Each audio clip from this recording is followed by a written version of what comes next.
The dress split open like a wound. Simone felt it before she heard it.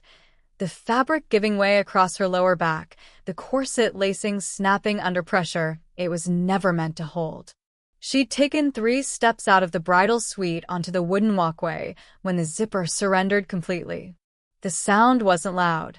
But in that moment, with 319 people waiting under the white tent on the beach, it was deafening. The silk fell away from her back in one devastating motion, exposing skin, exposing everything the dress was supposed to hide. The afternoon sun was merciless. Every detail visible. Every flaw illuminated. Someone gasped. Then someone laughed. Then the phones came out.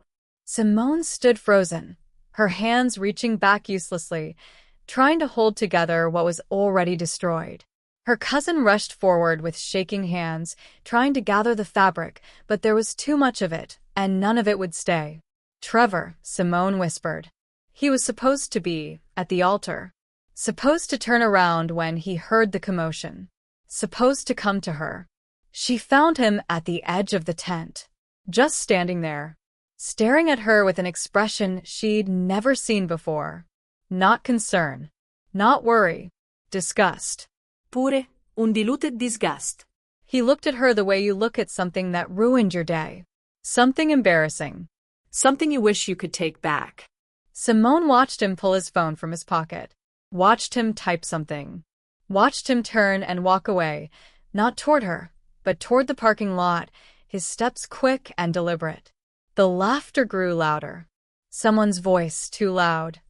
"Oh my God, I can't believe this is happening." Another voice. "Where's he going?" Her maid of honor draped a shawl over her shoulders, but the damage was done. The moment was captured. 319 witnesses. Hundreds of phones. Already uploading. Simone couldn't breathe. Couldn't move. Couldn't process what was happening. But in the chaos, in the noise of laughter and whispers and clicking cameras, she heard something else. A voice. Male. Come. Speaking low in a language she didn't understand. Korean, maybe. And then a response in accented English. Understood. She turned, trying to find the source, but there were too many people. Too much movement. All she caught was a glimpse of someone standing near the tent's entrance. A figure in a dark suit. Still. Watching. Not laughing. Just watching. And then he was gone. Or maybe he was never there. Simone didn't know. All she knew was that her wedding was over. Her fiancé had abandoned her, and somewhere in the crowd, someone had been paying attention in a way that felt different from all the others. Not mocking. Not pitying. Just seeing. She wouldn't understand what that meant for months. With Simone's story, I want to hear from you. Drop a comment and tell me what part of the world you're watching from. It's amazing to see how far these stories reach, and I love connecting with all of you. Now let's get back to what happened after that devastating day. Simone didn't leave her apartment for 6 days. The video went viral in 4 hours. Not locally. Nationally. Wedding disaster. Bride humiliated as dress tears. Groom walks out. Viral video. Plus-size bride's dress explodes at beach wedding. Most cringe-worthy wedding fail of 2024. By day 2, it had 5 million views. Her phone died from notifications. She didn't charge it. Her mother came on day 3. Knocked for 30 minutes before Simone finally opened the door. Baby. That's all it took. Simone collapsed into her arms and cried until she had nothing left. They sat on the couch for hours. Her mother didn't try to fix it. Didn't offer platitudes. Just held her daughter and let her break. On day 7, Simone finally looked at her phone. 43 missed calls. 862 text messages. 17,000 social media notifications. She scrolled through them mechanically. Most were from strangers. Cruel. Mocking. Amused. Some were from friends. Awkward attempts at comfort that somehow made it worse. 3 were from Trevor. The first, sent 20 minutes after he left. I can't do this. The second, sent that night. I'm sorry. I just can't. The third, sent 2 days later. Please don't try to contact me. Simone stared at the messages until the words stopped making sense. Then she noticed something strange. Trevor's social media was gone. Not deactivated. Deleted. She checked his company website. His profile page was still there, but his photo had been replaced with a generic placeholder. She called his brother. Voicemail. She texted his best man. No response. It was like he'd vanished into smoke. Simone didn't chase him, because sitting there in the dark, watching her life become a punchline, she realized something that hurt worse than the humiliation. Trevor had never loved her. Not really. He'd loved the version of her that looked good beside him. The successful, accomplished woman who made him look better by association. But the moment she became inconvenient, the moment she stopped being an asset, he was gone. She cried about it for 3 more days. And then she stopped. Trevor's life fell apart in 10 days. He didn't understand why. It started with work. The commercial real estate deal he'd been cultivating for 9 months, the one that would make him partner, collapsed on day 4. The investors pulled out. No warning. No explanation. Just a terse email. We've decided to pursue other opportunities. Trevor spent 3 days trying to salvage it. Making calls. Sending emails. Calling in favors. Nobody returned his messages. On day 7, his landlord informed him his luxury apartment lease wouldn't be renewed. Building policy changes, they said. He'd lived there 4 years. Never late on rent. Never complained. Now he had 60 days to leave. On day 9, his car was repossessed. He'd financed it 2 years ago. Every payment made on time. But the finance company claimed there was an error in his loan origination. They were taking it back. No negotiation. Trevor hired a lawyer. The lawyer reviewed everything and came back looking confused. There's nothing illegal here, he said slowly. But every company you're dealing with, your landlord, the finance company, your employer, they're all spooked. Like someone whispered something in the right ears. Whispered what? Trevor demanded. I don't know. But whoever it is, they have reach. Trevor didn't believe in conspiracies. But he couldn't explain what was happening. His reputation crumbled next. Quiet rumors that he'd mishandled client information. It wasn't true, but the whisper was enough. Clients started leaving. 2 became 4. 4 became 7. By week 3, his boss suggested he take an extended leave of absence. Trevor moved back to his parents' house in Columbus. He spent his days on job boards, trying to understand what went wrong. The video of the wedding came up once in his search history. He closed the browser immediately. He never thought about Simone. Not once.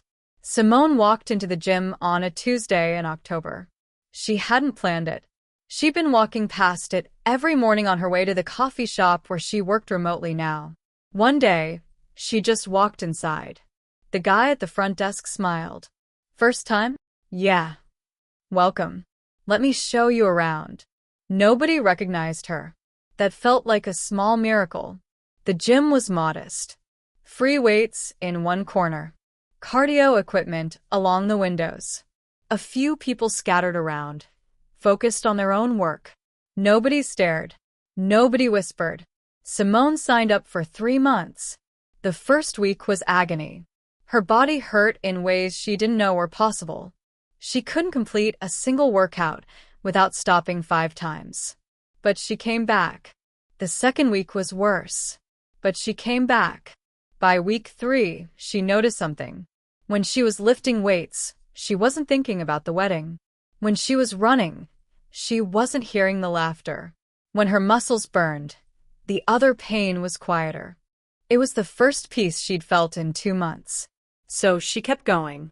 5 days a week. Then 6. A trainer named Lauren started offering quiet corrections. Simone didn't ask for help, but Lauren gave it anyway. You're stronger than you think, Lauren said one afternoon, watching Simone finish a difficult set. Simone didn't believe her, but she kept showing up. The weight on the bar increased. The numbers on the scale became irrelevant. What mattered was that she could do things now that were impossible a month ago. She could run 2 miles without stopping. She could deadlift her own body weight. She could look in the mirror and see someone who survived. By month 4, people started noticing. Not her body. Her presence. She moved differently. Stood differently. Took up space without apologizing for it. Her mother came to visit and stopped in the doorway. "Baby," she said softly. "You look like yourself again." Simone smiled for the first time in months. "I'm working on it." The envelope arrived in late March. Heavy cardstock. Cream-colored. Expensive. Simone almost threw it away with the junk mail. But something made her open it. The Metropolitan Foundation cordially invites you to an evening for the arts. Black tie gala. Auction benefiting arts education. Simone stared at it. She knew this event. She'd attended 2 years ago with Trevor. It was the kind of gathering his company sponsored. Old money meeting new money. Everyone who mattered in the city. Why would they invite her? Then she saw the note, handwritten on the back. "Ms. Simone, your presence is requested. A car will arrive at 7 p.m. No signature. No explanation." Simone turned the card over twice, looking for more information. Nothing. She should ignore it. Should throw it away. But something about the invitation felt deliberate. She texted Lauren. "Got invited to a fancy gala. Think I should go?" Lauren's response was immediate. "Absolutely. Let's find you a dress." Simone hesitated. The last time she'd worn a formal dress, it destroyed her life. But she thought about the gym. 7 months of work. 7 months of choosing to show up even when it hurt. She'd survived the worst things she could imagine. A gala wasn't going to break her. "Okay, let's do it." The car arrived exactly at 7.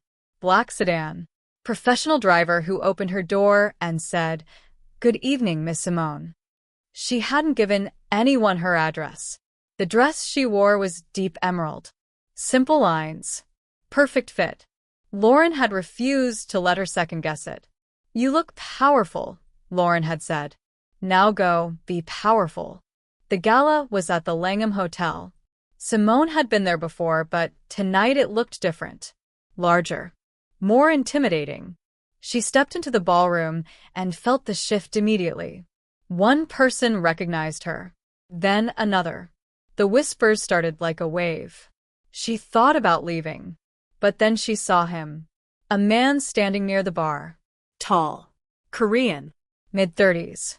Wearing a black suit that probably cost more than her car. He wasn't looking at her. But everyone around him was looking at him the way you look at something dangerous. Something that demands respect without asking for it. He said something to a younger man beside him. The younger man nodded and disappeared into the crowd. Simone felt a strange recognition, like she should know him. But she didn't. She moved to the edge of the room, trying to stay invisible. That's when she saw Trevor. He was standing near the silent auction tables, wearing a suit that didn't fit quite right anymore. He looked thinner. Diminished. He saw her at the exact moment she saw him. His face went white. Simone's pulse spiked. Before she could decide what to do, someone stepped beside her. The man from the bar. He didn't speak. Didn't touch her. He just stood there, close enough that anyone watching would see them together. Trevor's eyes moved from Simone to the man beside her. And something happened to his face. Not recognition. Terror. Pure, prima il terror. He took a step backward. Then another. Then he turned and walked quickly toward the exit, nearly knocking into someone in his rush to leave. Simone watched him go, completely confused. She looked up at the man beside her. He was watching Trevor's retreat with an expression that revealed nothing. "Who are you?" Simone asked quietly. He glanced down at her. His eyes were dark. Unreadable. "Someone who noticed you 7 months ago," he said. His voice was calm. Measured. The kind of voice that didn't need to be raised to be heard. "At the wedding," Simone said. It wasn't a question. Yes. Why? Because humiliation is a weapon, he said quietly. And weapons should only be used by those who understand consequences. He offered his arm. Would you like to get a drink? Every instinct told Simone this man was dangerous. Not to her, but dangerous. She thought about Trevor's face, the fear in his eyes. She thought about 7 months of rebuilding herself. She took his arm. Yes. His name was Jaiwan. He told her this while ordering her a drink, somehow knowing exactly what she preferred, and leading her to a quieter corner of the ballroom. People watched them, not subtly. Simone saw the way conversations stopped as they passed, the way people moved out of their path without being asked. You make them nervous, she said. I make them careful, he corrected. What's the difference? Nervous people make mistakes. Careful people make choices. She studied him. You were at my wedding. Near it. Why? Business. What kind of business? He smiled slightly. The kind that requires discretion. Simone waited for more. He didn't offer it. Trevor, she said. What happened to him? That was you. That was him, Jaiwan said. I simply removed his protections. What happened after that was his own doing. You ruined his life. I revealed what was already there. Weak foundations don't need much pressure to collapse. Simone didn't know how to feel about that. Part of her wanted to be horrified. But another part, the part that still remembered standing on that walkway while 300 people laughed, felt something else entirely. Why? She asked. Because you didn't deserve what he did to you. You don't know me. I know enough. The band started playing something slow. Jaiwan set down his drink and turned to face her fully. You spent 7 months rebuilding yourself. Not for revenge. Not to prove anything to anyone. But because you chose survival over surrender. He paused. That kind of strength is rare. You don't know anything about strength, Simone said. I know everything about it. They danced. Simone didn't remember agreeing to it, but suddenly they were on the floor, moving to music she barely heard over the sound of her own pulse. Jaiwan's hand rested lightly at her waist. His other hand held hers with surprising gentleness. Every eye in the ballroom was on them. They're all watching, Simone said. Let them. They're going to talk. They were already talking. Now they're afraid to. She looked up at him. Why are they afraid of you? Because I keep my promises. What promises? All of them. They turned slowly. Simone saw faces she recognized from her wedding. Trevor's old boss. Former clients. People who'd watched her worst moment. Now they looked away when Jaiwan's gaze swept past them. You have a lot of power, Simone said. Power is just leverage, Jaiwan replied. The question is what you do with it. What do you do with yours? I protect what matters. I remove what doesn't. The song ended. Jaiwan didn't let go of her hand. There are people I'd like you to meet, he said. He led her through the ballroom, through doors she hadn't noticed, into a private lounge. 3 men stood when they entered. All Korean. All wearing similar expressions of controlled awareness. Jaiwan spoke to them briefly in Korean. They responded with nods. Then one of them turned to Simone. It's an honor, he said in perfect English. Simone frowned. An honor? You survived, Jaiwan said simply. In my world, survival is the highest compliment. Something shifted in Simone's chest. I still don't understand what you want from me. Nothing. People don't do what you did for nothing. People don't, Jaiwan agreed. I'm not people. He led her back toward the ballroom. I have a question for you, he said at the doorway. What? What happens next is your choice. You can go home. Forget tonight. Move on with your life. Or, his eyes held hers. Or, you can let me show you what it means to never be vulnerable again. Simone left with him, not because he asked, but because when he moved toward the exit, something in her chose to follow. The car was waiting. Same black sedan. Same silent driver. Jaiwan opened her door. I'll take you home, he said. They rode in silence. The city lights passed like a fever dream. When they reached her building, Jaiwan walked her to the entrance. Thank you, Simone said. For what? I don't know. Tonight. All of it. He reached into his jacket and pulled out a card. Plain white. Just a phone number. If you ever need anything, he said. Simone took it. She wanted to ask 100 questions, but only one came out. Will I see you again? Jaiwan looked at her with those dark, unreadable eyes. That depends on whether you call. He turned to leave. Jaiwan, Simone said. He paused. Trevor. Is he safe? Jaiwan said. Just aware now of how quickly comfort can disappear. He walked back toward the car. Simone stood there, holding the card, watching him leave. The car door closed. The sedan pulled away. And Simone was alone with a phone number and questions she didn't know how to ask. 3 weeks later, another envelope arrived. Same cream cardstock. Same elegant script. Dinner. Saturday. 8 p.m. You don't need to bring anything. Just decide. Simone stared at it for 2 days. She thought about the gala, about Jaiwan's calm presence, about the way Trevor had fled, about 7 months in the gym, 7 months of choosing to show up, about what it meant to be seen, really seen, not mocked, not pitted, just seen. On Saturday, at 7:58 p.m., she stepped outside her apartment. The black sedan was already there. The driver opened the door. Simone stood there for one long moment.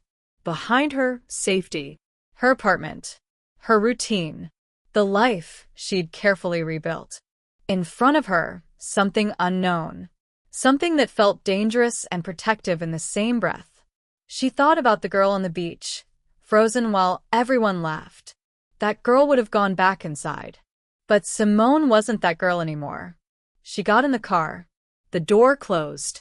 The sedan pulled away from the curb. Simone didn't know where they were going. Didn't know what came next. Didn't know if this was the beginning of something new or the end of something she'd just finished building. The city lights blurred past.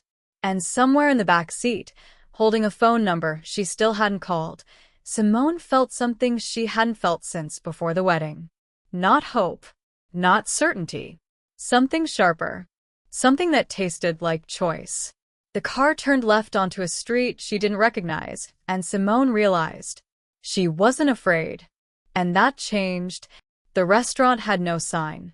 Just a black door on a street Simone had driven past 100 times without noticing. The driver opened her door. Jaiwan was waiting on the sidewalk, hands in his pockets, looking like he'd been standing there for hours or seconds. It was impossible to tell. You came, he said. I almost didn't. But you did. He opened the door for her. Inside, the restaurant was smaller than she expected. 8 tables. Low lighting. The kind of place that didn't advertise because it didn't need to. Every table was empty, except one in the back corner. A woman sat there. Korean. Maybe 50. Elegant in the way that doesn't require effort. She stood when they approached. Mrs. Han, Jaiwan said. This is Simone. The woman's eyes moved over Simone with the precision of someone who sees everything and reveals nothing. Sit, she said. Not unkind. Just certain. They sat. A waiter appeared with tea. No menús. No questions. Mrs. Han poured 3 cups with movements that felt ceremonial. Jaiwan tells me you're careful, she said to Simone. I try to be. Trying and being are different things. Simone didn't know what to say to that. Mrs. Han sipped her tea. He also tells me you survived something that would have broken most people. I had help. No, Mrs. Han said quietly. You had time. Time is not help. What you do with time is your own. She set down her cup. Do you know why you're here? Simone looked at Jaiwan. He was watching her with that same unreadable expression. No, Simone admitted. You're here because Jaiwan believes you understand consequences, Mrs. Han said. He doesn't believe that about many people. I'm not sure I understand anything right now. Good. Certainty is dangerous. Food arrived. Small plates. Delicate portions. They ate in silence for several minutes. Then Mrs. Hahn spoke again. There's a woman, she said. Her name is Claire Mitchell. She works at the hospital where you used to have your administrative position. Simone's fork stopped halfway to her mouth. How do you know where I worked? Mrs. Hahn continued, as if Simone hadn't spoken. Claire has been sending your wedding video to new hires, making jokes about it in the break room, using your humiliation as entertainment. Simone set down her fork. She'd gone back to the hospital once, 2 months ago, to collect some personal items she'd left in her desk. She'd lasted 10 minutes before the stares drove her out. She hadn't known about Claire. Why are you telling me this? Simone asked. Because tomorrow morning, Claire will be fired, Mrs. Hahn said calmly. Not for what she did to you. That would be too obvious. She'll be fired for something else. Something she actually did. Something small that HR has been ignoring for months. She took another sip of tea. By tomorrow afternoon, she'll understand that certain behaviors have consequences. She won't know why. She won't know who. She'll just know that something changed. Simone felt her chest tighten. I didn't ask for that. No, Mrs. Hahn agreed. You didn't. But it's happening anyway. Why? Because you're protected now, Jaiwan said quietly. And protection doesn't wait for permission. Simone looked between them. I don't want people punished because of me. This isn't punishment, Mrs. Hahn said. It's correction. Claire Mitchell violated someone under our protection. The consequence is proportional. The lesson is permanent. Your protection, Simone repeated. I never agreed to that. You got in the car, Jaiwan said. The words hung in the air like smoke. Simone felt something cold settle in her stomach. What does that mean? It means choices have weight, Mrs. Hahn said. The moment you accepted Jaiwan's attention at the gala, the moment you took his card, the moment you got in that car tonight, you made a choice. To have dinner. To be seen with him. By everyone who matters. By everyone who understands what that means. Simone pushed back from the table slightly. I can leave right now. Of course you can, Jaiwan said. But you'll still be protected. And protection, once extended, cannot be withdrawn. That's not fair. No, he agreed. It isn't.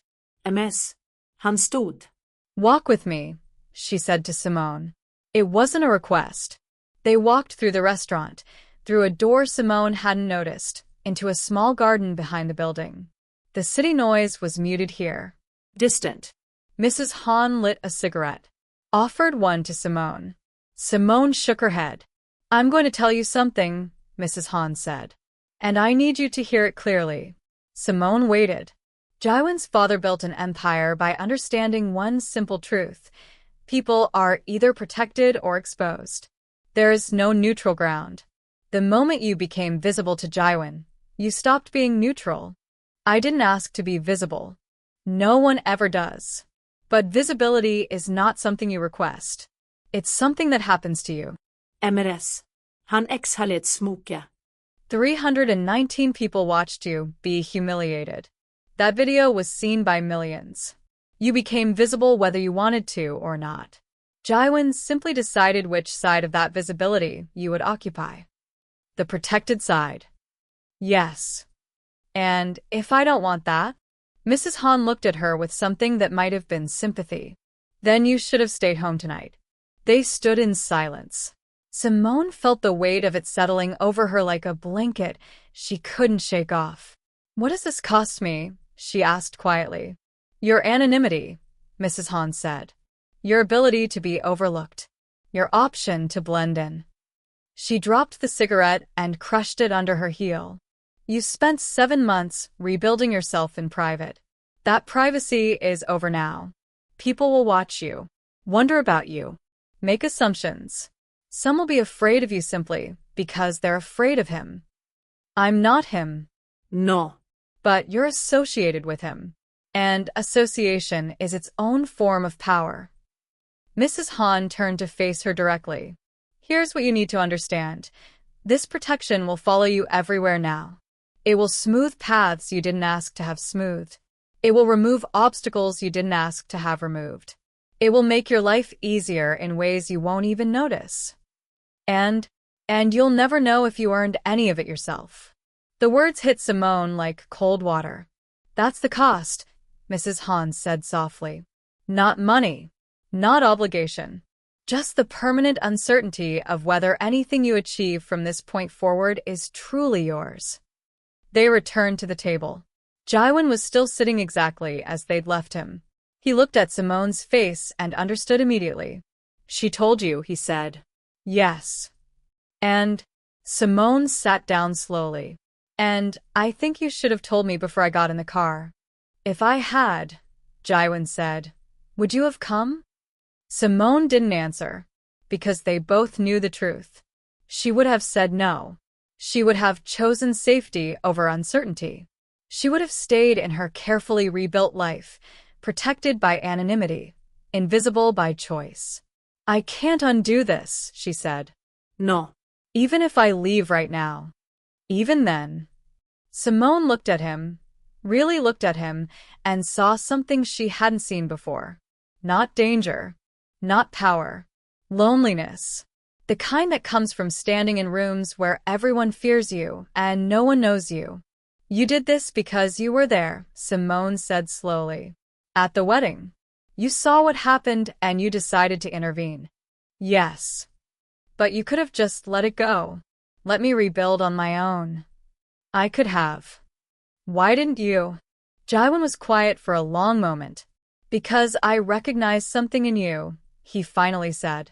The same thing I see in myself. What? The understanding that survival is not the same as living, and that sometimes you need someone to remind you of the difference.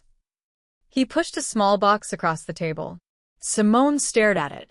What is this? Options, Jaiwan said. She opened it. Inside was a key. Simple. Silver. To what? An apartment. Downtown. In your name. Paid for. Yours to use or not use.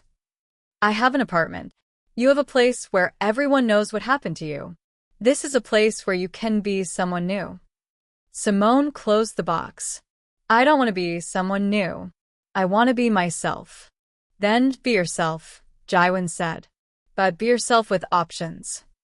MS. Han stod. I'll leave you two to finish, she said. She touched Simone's shoulder briefly as she passed. Welcome, she said quietly. And then she was gone. Simone and Jaiwan sat in silence. The tea had gone cold. Finally, Simone spoke. That woman. Claire. At the hospital. Yes. Don't do anything to her. Jaiwan tilted his head slightly. It's already done. Then undo it. I can't. Yes, you can. No, he said quietly. I can't. Because it's not about her anymore. It's about everyone else who might think they can do what she did without consequence. So, she's a message. She's a reminder. Simone felt sick. Not because she disagreed, but because part of her, a part she didn't want to acknowledge, was glad. Glad that someone would face consequences for turning her pain into entertainment. Glad that someone would learn what it felt like to have your life shift without warning. Klar. And that terrified her more than anything else. I should go, she said. Jaiwan nodded. He didn't try to stop her. The car was waiting outside. Simone got in. But this time, she noticed things she hadn't before. The way the driver didn't ask where she was going. The way they knew exactly which route to take. The way the streets seemed to clear slightly as they approached. Small things. Invisible things. Things that would smooth her path without her ever knowing they were there. She looked out the window at the city passing by. Her city. Except it wasn't quite hers anymore. It was something else now. Something she didn't have a word for yet. The car stopped in front of her building. The driver opened her door. Simone stood on the sidewalk, looking up at her apartment. Her sanctuary. Her carefully rebuilt life. It looked exactly the same. But she knew it wasn't. Because she wasn't. Inside her purse, the key felt heavier than silver should feel. And in her pocket, the card with Jaiwan's number waited like a promise she'd already kept without meaning to. Simone walked inside, took the elevator up, unlocked her door, and stood in the center of her living room, surrounded by everything familiar, feeling like a stranger in her own life. She pulled out the key, turned it over in her hands. An apartment she didn't ask for. Protection she didn't choose. A future that was no longer entirely her own. The smart thing would be to throw the key away. To never call the number. To pretend tonight never happened. But Simone had learned something in 7 months at the gym. The smart thing and the necessary thing were rarely the same. She set the key on her counter, next to her phone, next to the card. And she understood, with a clarity that felt like drowning, that she would use them both. Not today, maybe not tomorrow, but eventually, because protection was already extended. Consequences were already in motion. And the girl who'd stood on that beach in a torn dress was gone forever. Replaced by someone who'd learned that power didn't ask permission, survival wasn't enough, and sometimes the most dangerous thing you could do was let someone see you as worth protecting. Simone turned off the lights and sat in the darkness of her apartment, listening to the city outside. Tomorrow, Claire Mitchell would lose her job, and Simone would carry that weight. Not because she'd asked for it, but because she'd gotten in the car. So, what did you think of Simone's story? If this story moved you, if you felt every moment of Simone's pain and transformation, do me a favor. Hit that like and subscribe button. And if you want more stories like this, subscribe and turn on notifications. Thanks for watching, and I'll see you in the next story.